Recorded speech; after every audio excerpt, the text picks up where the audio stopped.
Where did this come from? From the boys at Albany, sir. Your assistant was kind enough to put it up for me. Get out. I hope you don't mind, sir. Just a few more questions. The Albany police, boy, they've been some terrific help.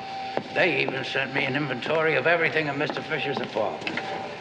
And when I saw that there was a roll of 16mm film hidden among some groceries, well, because of my new interest in film, I sent for it, Mr. Bradey.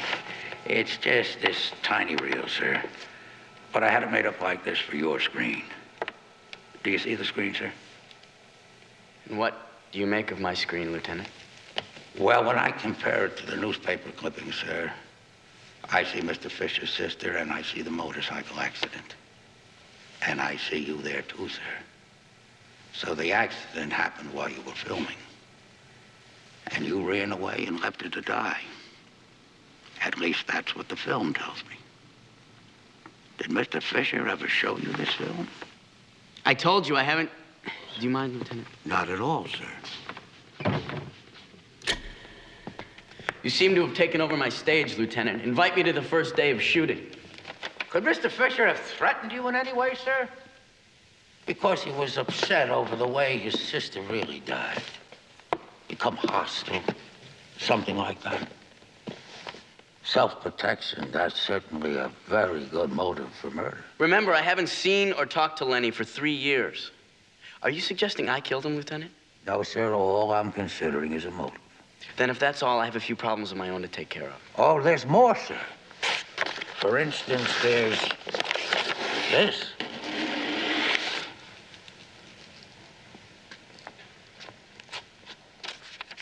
Your weather report, Mr. Bradey, the one your secretary always gets you.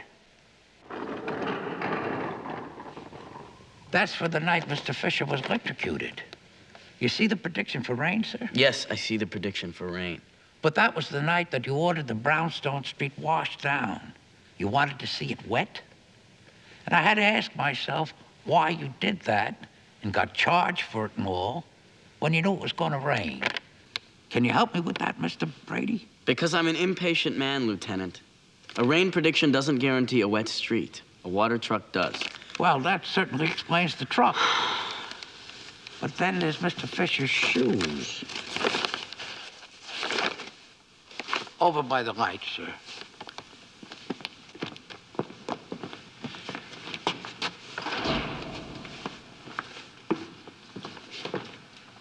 You remember his shoe, sir?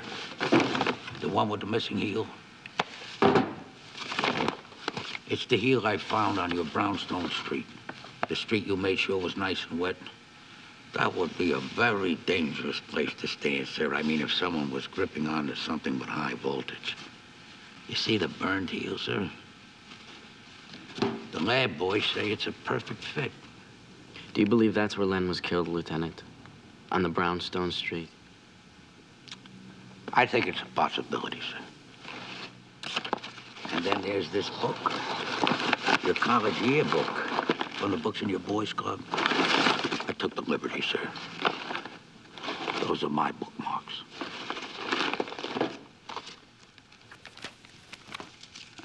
That'll be your college picture with Len Fisher, and I guess that's Buddy Coates.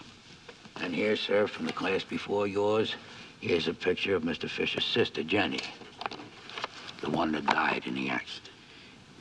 Is there a point to all this, Lieutenant? I guess it has to do with the way people treat a book. Some people, they turn down the corners of the page, and some people, they use a bookmark.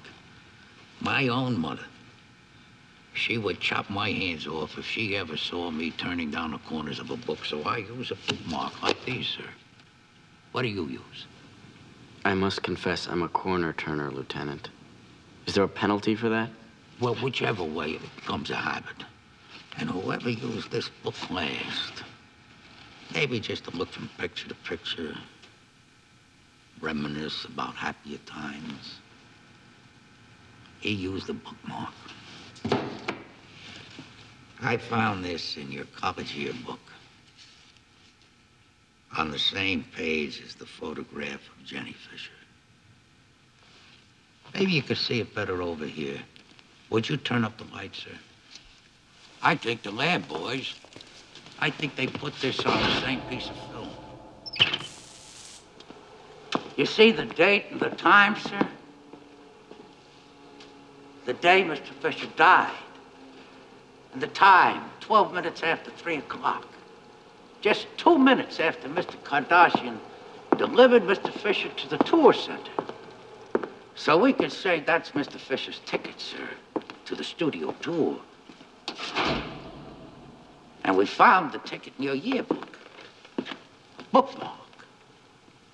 So Len Fisher had to be in your boys' club on the day he died.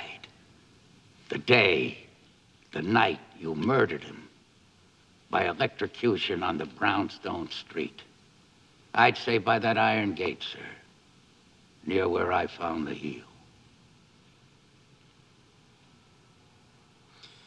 Do you really think some underpaid policeman is going to arrest me with all that circumstantial claptrap?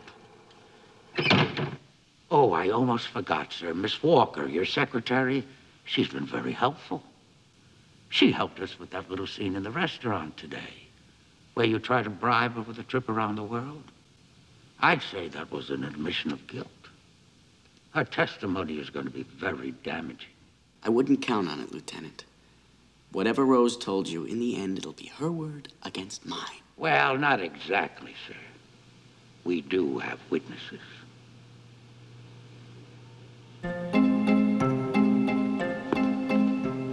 You see, that little scene in the restaurant, that was what you might call stage, sir. Like your own little manipulations.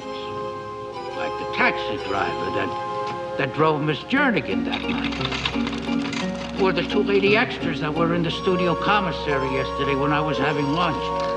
They were very good, sir. But one of them was a nurse. And there were no hospital scenes shooting at the studio. And the other was a bridesmaid. And there were no wedding scenes either. So I have to think that they were your actors, Mr. Bradey, trying to fool me. Maybe you would like to see our own actors. Our witnesses at the restaurant, sir. Mr. Wagner, sir.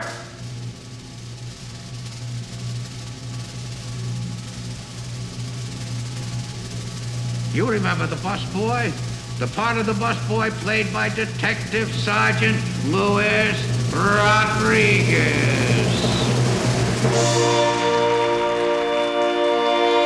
Another witness, sir. Your luncheon waitress are all beautifully performed by Detective Sergeant Bennington.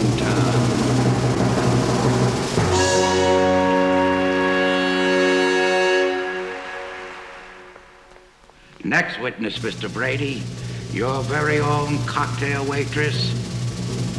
A little hand for your favorite actress, the popular Rue Jernigan.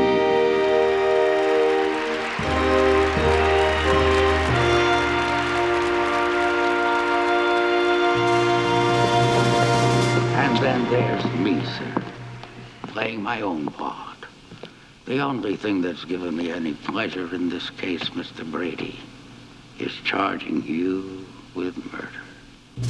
And I must say, sir, that's been a very great pleasure, sir.